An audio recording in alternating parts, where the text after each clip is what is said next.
Welcome back to Arika's Kitchen. Explore the foodie in you. இன்னைக்கு ஒரு டேஸ்டியான spicy squid fry. இதுக்கு ஒரு 250 கிராம் ஸ்குவிட் எடுத்துக்கோங்க. இது ஆல்ரெடி நான் உள்ளே இருக்கிறதெல்லாம் கம்ப்ளீட்டாக க்ளீன் பண்ணி வாஷ் பண்ணி வச்சுருக்கேன்.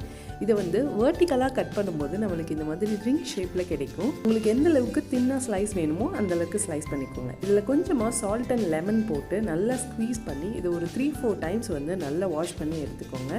லெமன் சேர்க்கறதுனால அந்த ஒரு ஸ்ட்ராங் ஸ்மெல் போயிடும். நல்லா கம்ப்ளீட்டாக க்ளீனும் ஆகிடும். பழமான தக்காளி 1 அல்லது 2 எடுத்துகிட்டு அதோட முனைப்பகுதியை நீக்கிட்டு இந்த மாதிரி கையால் மசிச்சு வச்சுக்கோங்க. ஒரு 10லேருந்து 15 பூண்டு பல் எடுத்து இதையும் க்ரஷ் பண்ணி வச்சுக்கலாம்.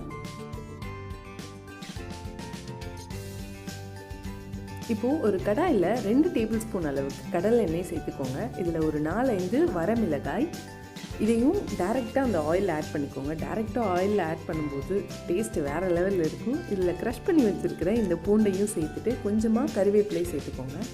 இப்போது நம்ம கையால் மசிச்சு வச்சுருக்கிற தக்காளி இருக்கு இல்லையா, இதையும் இதில் சேர்த்துட்டு நல்லா ஆயில் ரிலீஸ் ஆகிற வரைக்கும் நல்லா வதக்கி விட்டுக்கோங்க.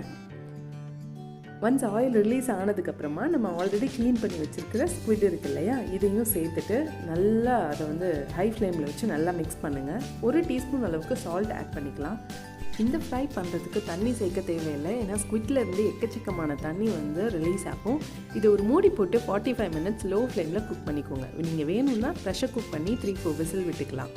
இதில் 1 டீஸ்பூன் அளவுக்கு ஹோம்மேட் சில்லி பவுடர் ஆட் பண்ணிக்கோங்க. கடையில் உள்ள பேக்கெட் பவுடர் ஆட் பண்ண வேணாம், ஏன்னா டேஸ்ட் மாறிடும். ஸோ வீட்டில் உள்ள பவுடர் ஆட் பண்ணிங்கன்னா டேஸ்ட் சும்மா வேறு லெவலில் இருக்கும். இது ஜஸ்ட் ஒரு 2 மினிட்ஸ் அந்த ரா ஸ்மெல் போகிற வரைக்கும் சாட்டே பண்ணிட்டு சூடாக சர்வ் பண்ணிங்கன்னா செம்ம டேஸ்ட்டில் இருக்கும்.